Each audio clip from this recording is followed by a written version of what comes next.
Welcome, everybody, to the House of Fi. If you are looking to reach financial freedom or financial independence, there's really only three things that you need to do that will get you there and get you there fast. You've maybe heard the saying, it's not about what you make, but what you keep.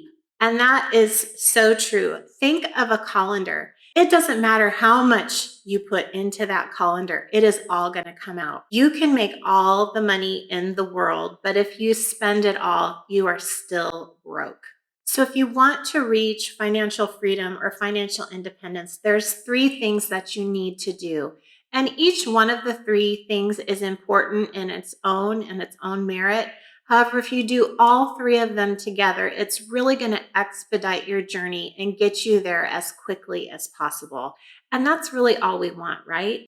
Financial freedom or financial independence equals choice. We want the choice to live the way that we want to live, work in the way that we want to work, do the things that we want to do, have the life that we want to have. And what we do with our money impacts all of that. Yes, it is true that money does not buy happiness. However, it does provide you a lot of other things, not just the necessities, but it brings you security, it brings you choice, and it brings you the ability to do so many things. And it gives you the ability to not only enrich your own life, but the lives of others. Real quick, before we get into the three things, it's important that you understand what financial freedom or financial independence means for you. If you're part of the financial independence community, one of the metrics that you'll see that's common there is that financial independence means that you have saved 25 times your expected annual expenses at retirement. Once you have saved that money, let compound interest do its work.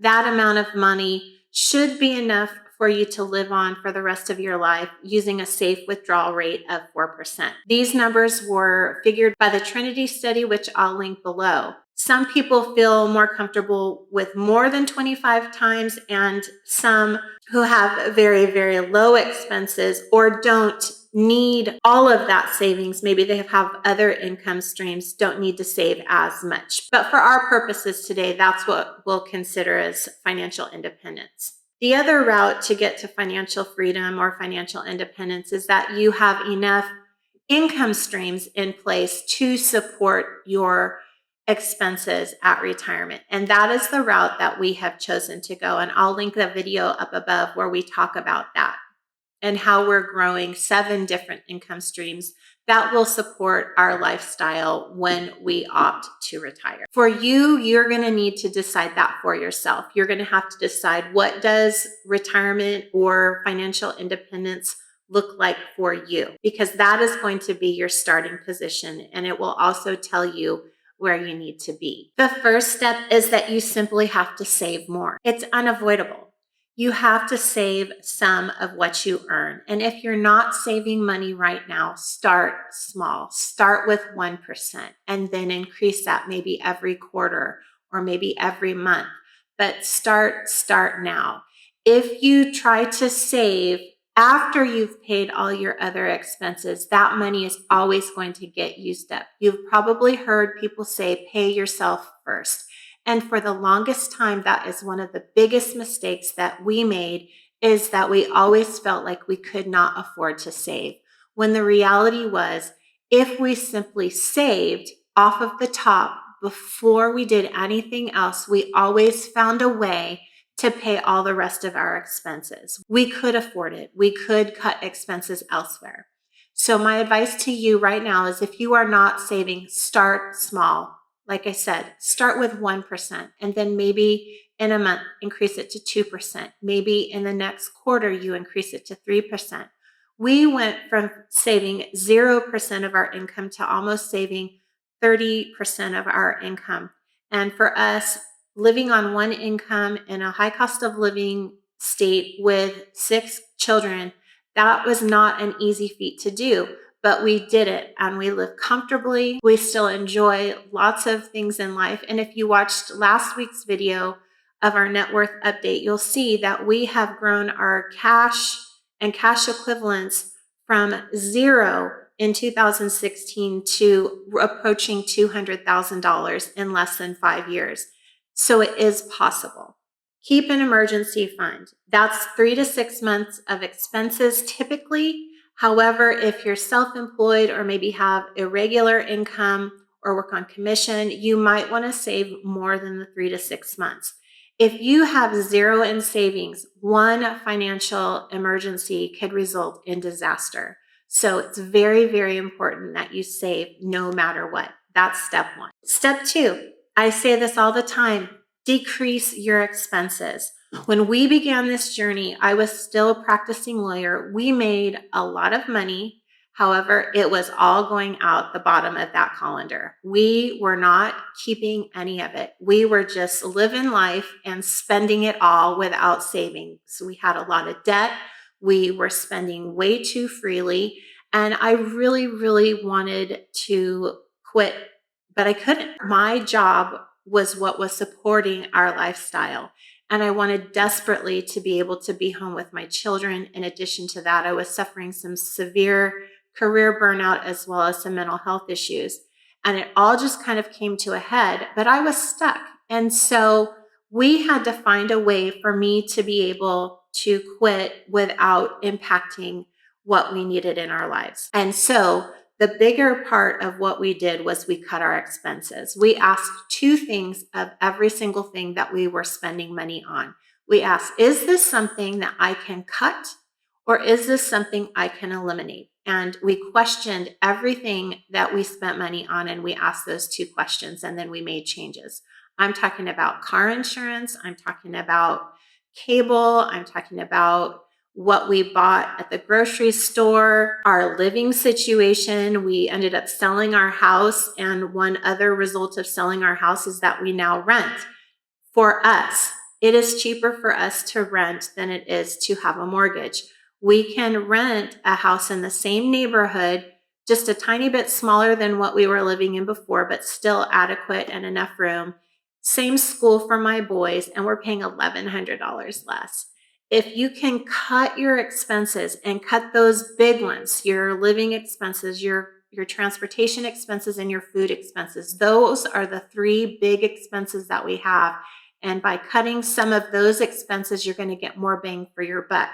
But those little expenses that you're able to cut, $10 here, $25 there, all of those add up together. If you can just even cut your expenses $200 a month, that can be life-changing for you. By doing that, we were able to cut our expenses over $10,000 a month. That's a lot, guys. Like that, people live on way less than that, and that's what we were wasting. But by doing that, we have been able to invest more money. We have been able to pay off debt, live on one income, and I was able to retire my practice so that I could give my mental health and my boys the attention that they deserve. It's a hard job raising 4 children under 11, let me tell you. And I've never worked harder in my whole entire life than I have by being home with my kids, but it's well worth it. The other big thing that you can do to cut expenses is to pay off debt. How much every single month are your debt payments totaling? $500, $1,000, $2,000? I'm talking about all debt, your cars, your credit cards, personal loans, anything else that's financed. How much is that taking out of your monthly cash flow? Add it up. I imagine that you will be shocked at how much it actually is. Pay those off one at a time. You can either use the debt snowball method or the debt avalanche method. The debt snowball method has been made popular by Dave Ramsey.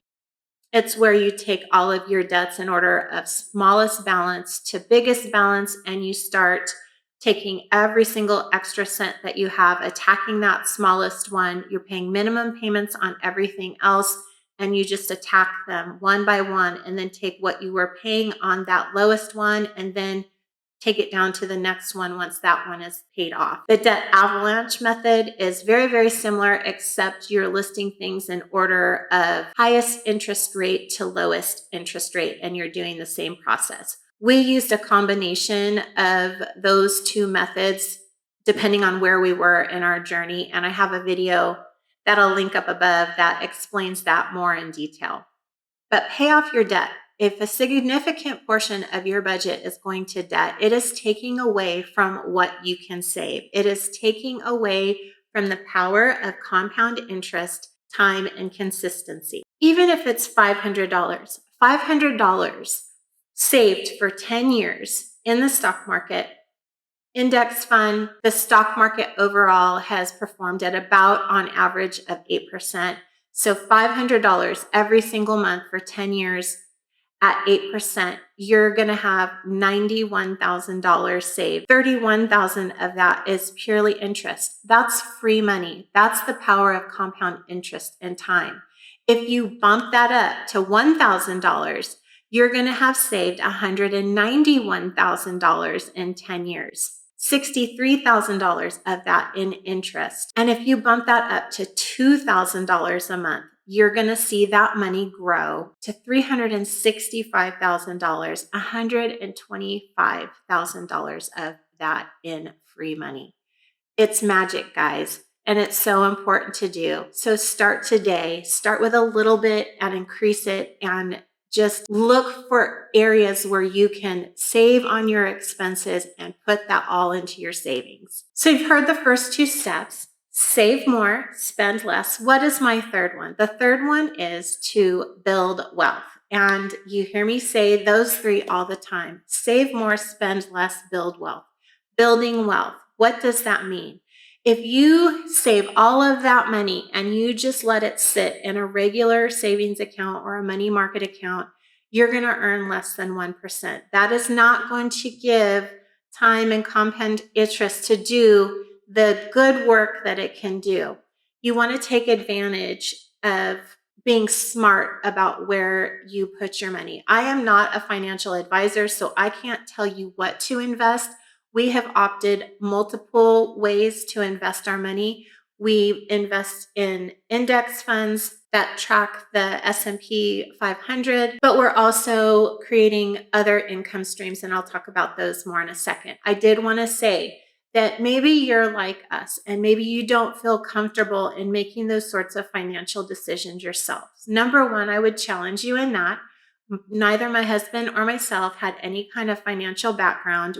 But we started consuming information. We started educating ourselves. We read books. We listened to podcasts. We did our own research. And we know so much more than we did before. And the other thing is that you do have to be careful about who you are taking your financial advice from. You need to make sure that it's sound. But not only that, you want to make sure that you're not giving up the interest that you're earning in commissions and fees. So perhaps look into a discount brokerage or a fee-only advisor if you really believe that you just don't have the ability yet to do it yourselves. There's 3 books that have become the top of my list favorites. The first one, you hear me talk about it all the time. It's J.L. Collins' The Simple Path to Wealth. It changed our lives, both mine and my husband's. We both highly recommend that book.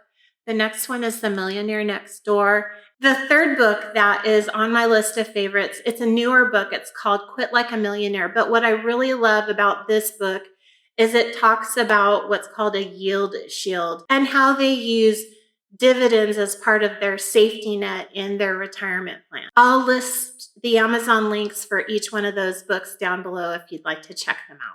One of the other ways to building wealth is to create different income streams. So creating either passive income streams or business income streams, rental income. Some of the ways that we're doing that is by investing in dividend funds or stocks. What we look for are funds or stocks that have a really good history and consistent growth, but also that pay a good yield. You need quite a bit of money invested to create enough of a yield to give you something that you can live on, but it's certainly something that you can build up to and use in your overall retirement plan once it's time. For instance, if you have $250,000 saved and you're able to get it in a fund or stock that's giving you between a 6 to 8% yield, that's going to give you an additional between $15,000 to $20,000 a year in income, which for us would be between 1/4 and 1/3 of what we will need to live on retirement, meaning that in our other income streams, we wouldn't have to earn that. It would be provided for in our dividends. The other way that we're creating income streams is with our rental income. We purchased all 5 of our properties for the sole purpose of producing cash flow or income. Currently, we do have small mortgages on those, but we still cash flow on those about $250 a month for each one. So, and we intend on growing that to about $4,000 a month in income.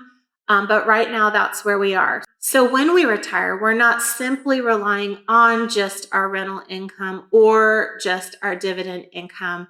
We're taking it all together. And if one of those legs kind of is shaky, we've got the others to keep us steady.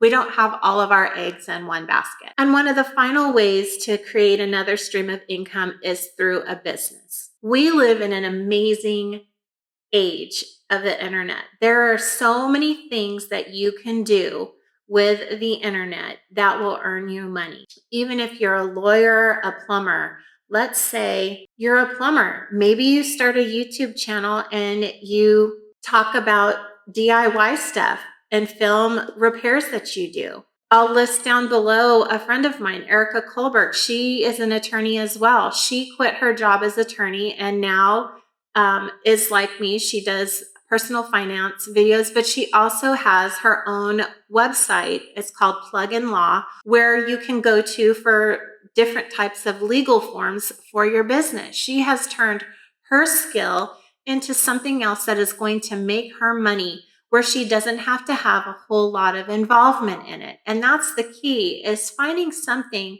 that either you're completely hands off of, or that once you retire, you can pass those tasks off to either employees or contract out for that work. I know for myself, I'll probably still write a little bit. I'll probably still do videos, but I can give some of the tasks that take a lot of my time to other people, like editing and graphics. Once I'm making enough money, I can give those jobs to other people, and there really isn't a whole lot that I have to do to keep the business going so I can enjoy my retirement.